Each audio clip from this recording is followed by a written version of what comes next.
Hi there, and welcome back to History Bits, the New City Library's video series where we look at the many historic people, places, and events found in Rockland County. I'm Joe Barbieri, the New City Library's local history librarian, and today we're going to look at a place that has intrigued me since I was very young, growing up in the little hamlet of Blauvelt. I knew about this place, and I knew what it was in the past, but it was still very mysterious to me. Today we're going to look at the Bluefields Rifle Range.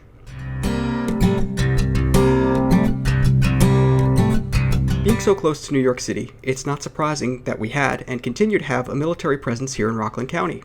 This camp and rifle range aren't unique in that sense, but unlike some of the other military facilities that are no longer in use, you can visit this site and see it up close today. The main sources for our topic today are going to be our local newspapers. But before we begin, I have to give credit to another very helpful source, and that's the article by Patricia Edwards Klein that appeared in the Historical Society of Rockland County's newsletter, South of the Mountains, titled The Blauvelt Rifle Range, Camp Bluefields, in their October-December 1985 issue.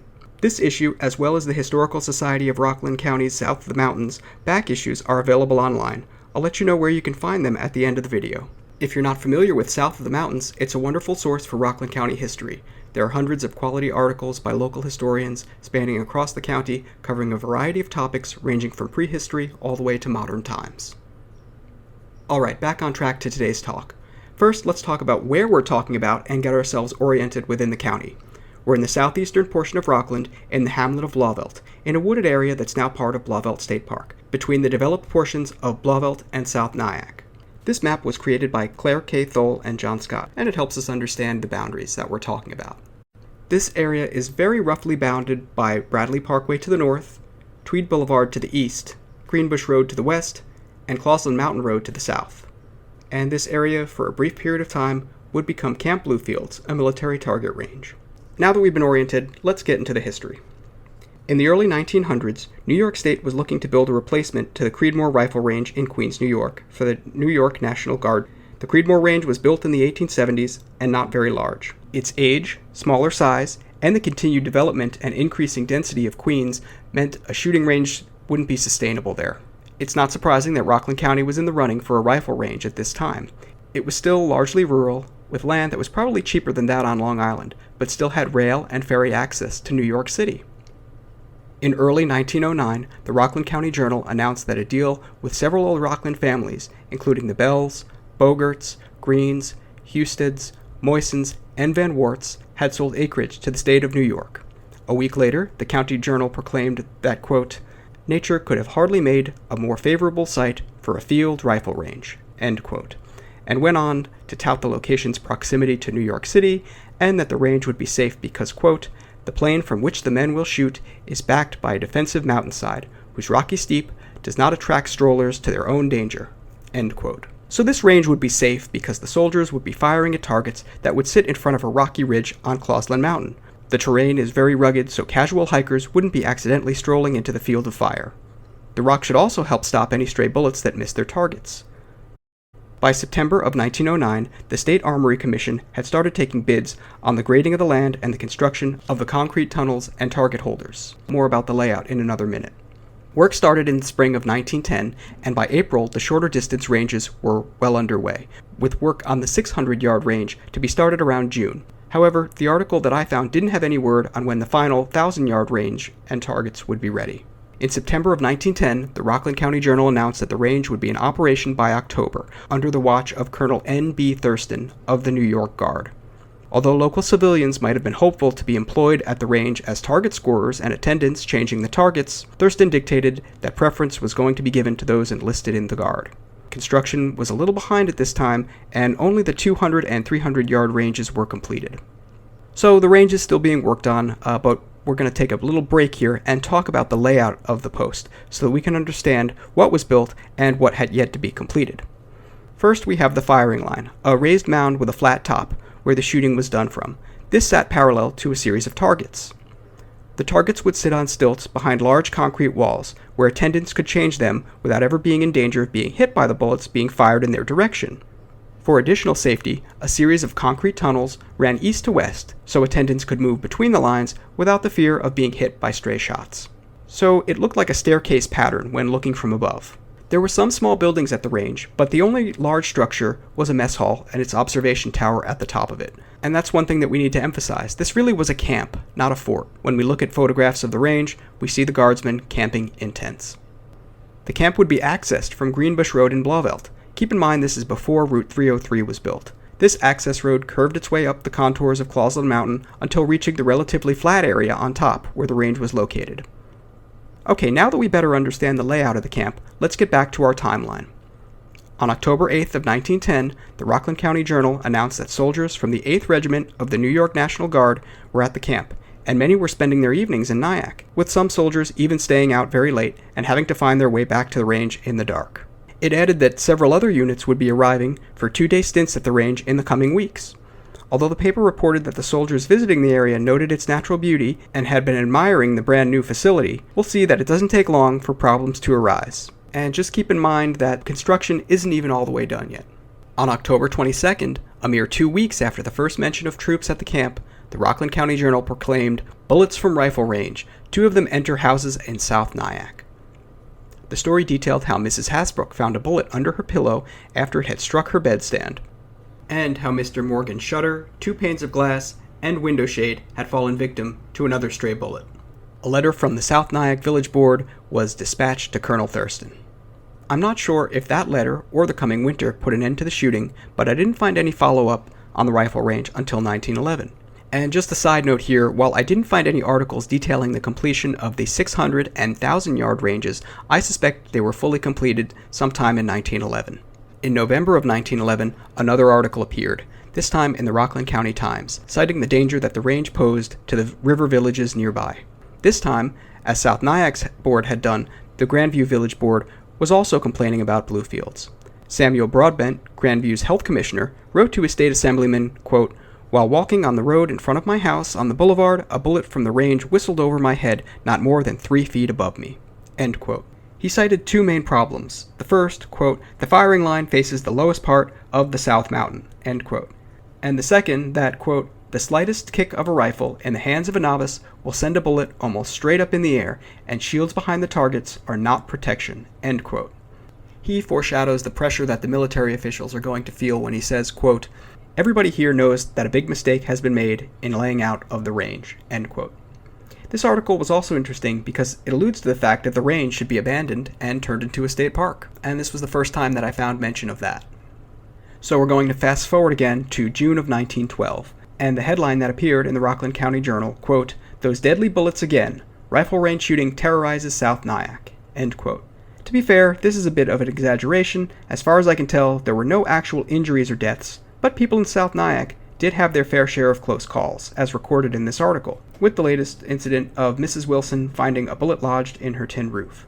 Officials in South Nyack and Grandview again wrote to their representatives in the state government, and for the time being, the shooting was stopped. The New York Guard is looking for solutions to the problem, and the one that they came up with was to install large panels to block the stray bullets from traveling down to South Nyack and Grandview.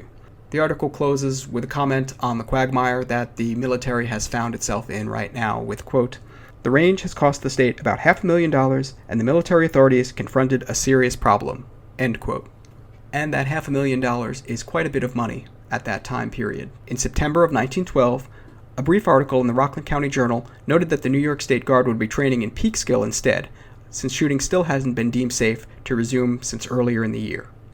Fast forwarding again, in January of 1913, the Rockland County Journal heralded the beginning of the end of the Bluefields Rifle Range. The New York Guard was still planning on the series of metal screens to try and block the stray bullets, but I don't think these were ever implemented. I'm not sure if they were deemed too impractical, or too expensive, or too unsafe, but this seemingly last-ditch effort was not meant to be. The paper consulted a Major Washington Content, retired, formerly of the New York National Guard. Major Content, after mulling over trajectories and the surrounding terrain, concluded, quote, "I am also of the opinion that the range cannot be made safe," end quote. In March, residents of South Nyack and Grandview continued to lobby the state officials to close the range. They cited property damage, with reports of roofs, trees, and windows falling victim to the stray bullets coming off the range. And this time, we finally do have a real casualty. Mr. E. Schaff Riegelman, a Manhattanite with a summer house in Grandview, reported that last year a chicken had been killed by one of the stray bullets. So those headlines are no longer a great exaggeration. With mounting calls for the range to be closed, the idea that it would become part of the new park system that was lining the shores of the lower Hudson Valley was no secret. State Assemblyman Louis A. Cavalier of Manhattan announced that he was introducing a bill to add the land to the Palisades Interstate Park system. All of this pressure and the seemingly failed plan to install the metal screens finally caused the state to relent. There isn't a whole lot of fanfare on the state caving in the county newspapers, but I'm sure the residents of South Nyack and Grandview were relieved. In 1913, the land was turned over to the Palisades Interstate Park Commission. And that was the end of the New York Guards' use of the rifle range. Personally, I think the guardsmen who were there must have been really bad shots if their bullets kept on missing their targets by that margin that they were going over the hill and into South Nyack and Grandview. But I certainly think it's possible if they were new recruits without a lot of experience with firearms.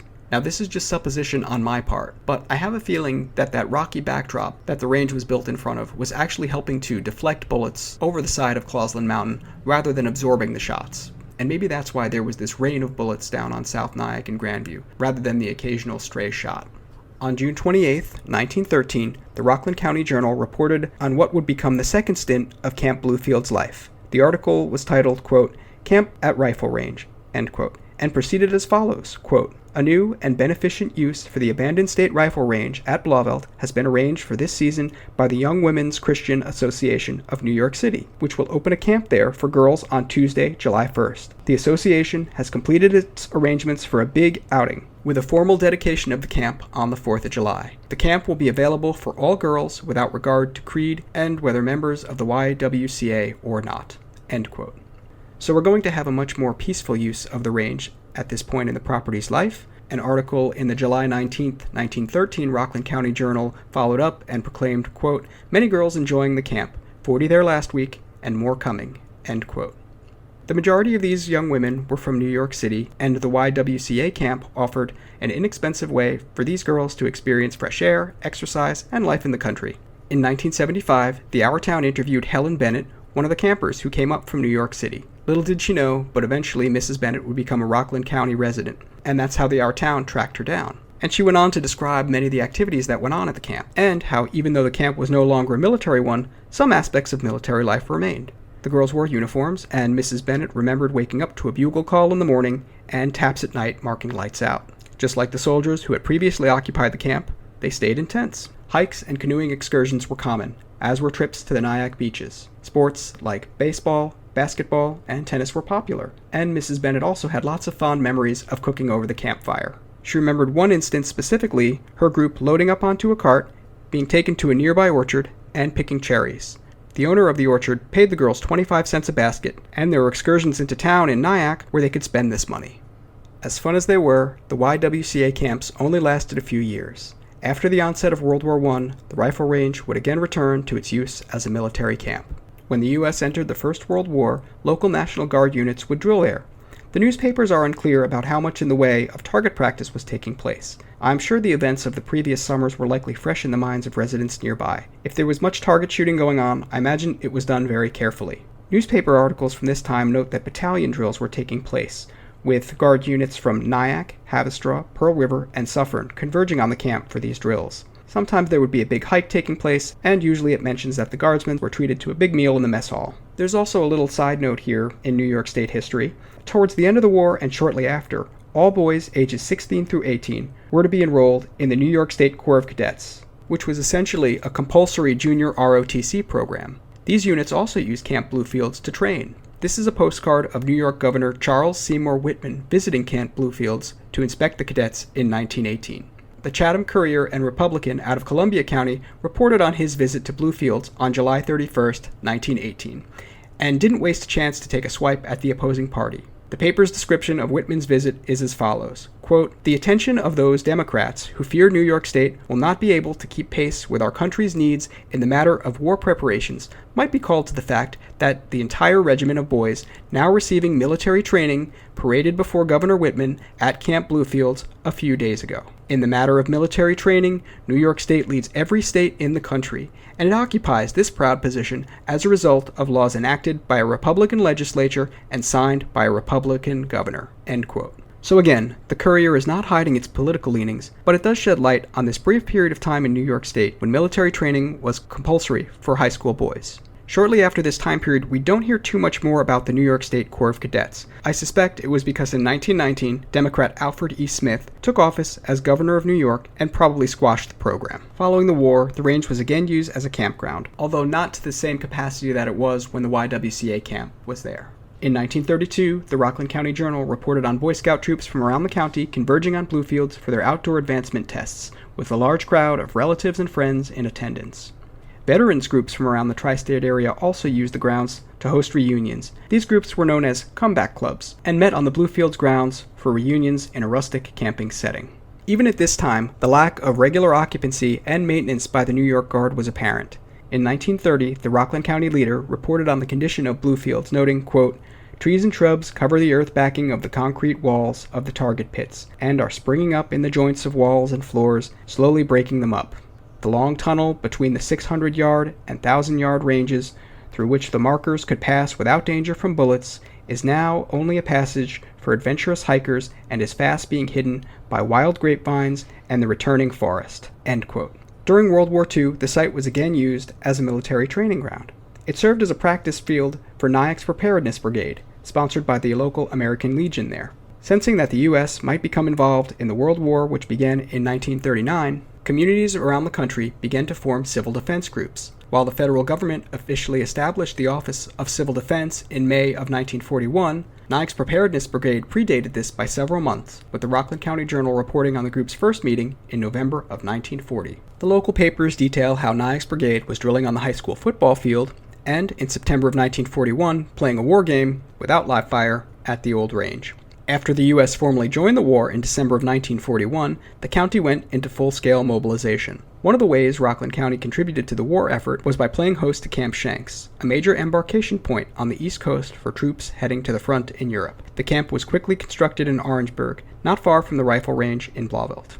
Although Shanks was more of a rallying point rather than a training ground, we know of at least one instance where troops from Camp Shanks used Bluefields for training exercises. On November 10, 1944, the Rockland County Journal reported on the Clarkstown Police Department sending Officer John Kearney to investigate reports of gunfire on the site. Kearney found troops from Shanks encamped at the range. The article continues on to explain that Shanks soldiers were drilling maneuvering with live machine gun fire overhead and practicing with tracer rounds, flares, and grenades. Very conscientious of the problems that the range had caused 30 years prior, the article stresses that citizens need not worry as, quote, "every precaution had been taken by the Army to protect civilian areas from any of the practice firing by the erection of adequate backstops to prevent stray bullets from going wild," end quote, and urged citizens to stay away from the site. So this time around, it seems like some improvements were made to the camp in order to ensure there wasn't a repeat of the original Bluefields flaws.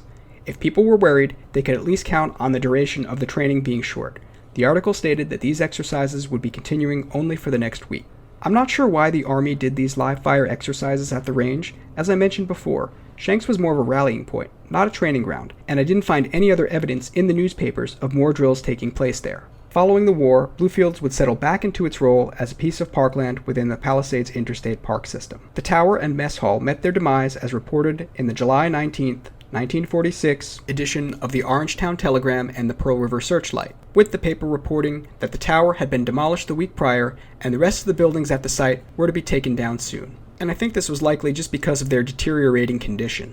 In 1977, the Our Town ran an article with the recollections of Lenford Stratford, who lived in Blauvelt in his younger days. The article states that the tower had been closed off after World War I due to rotting timbers within, but he recalled that the structures were demolished in the late 20s or early 30s, which contradicts the earlier report of 1946. Although he may have gotten his dates mixed up, I don't doubt Mr. Stratford's recollection of climbing the tower, of which he stated, quote, "The view of Blauvelt was magnificent, and went as far as the Ramapo Mountains to the west," end quote. Since the short revival as a training ground in World War II, the camp has remained abandoned and the object of curiosity for hikers in Blauvelt State Park. Today, you can walk through the grounds of Bluefields on the portion of the long path that passes through the park. It's far from the stripped clean condition of the rifle range, with trees and vines having gradually retaken the grounds. It's almost a surprise when you arrive at the embankments of earth that run along the tunnels and realize that you're standing on top of a tunnel. The large target walls stand mostly as they did 100 years ago, although they have several layers of graffiti over them today. Look carefully enough, and you'll see lots of little bits of evidence of its prior occupation, like this remnant of an old fence. You can still walk up the access road from the small parking lot at the point where North and South Greenbush are pinched by Route 303, although the mess hall won't be waiting for you at the top of the hill today. Bluefields was always somewhat of a mysterious place for me growing up. The adults and old-timers of Blauvelt would talk about it as the old rifle range, but it was still many years before I saw photos of it being used that way, and even more years before I delved into the history that can be found in our local newspapers. I hope you've enjoyed learning a little bit more about this place today, and removing the shroud of mystery from Bluefields. It's definitely a not necessarily forgotten, but certainly strange piece of Rockland County history. Don't forget to check out the article on Camp Bluefields and the YWCA camps in south of the mountains. A link is in the description below. This has been Joe Barbieri from the New City Library, and I hope to see you again in our next History Bits video.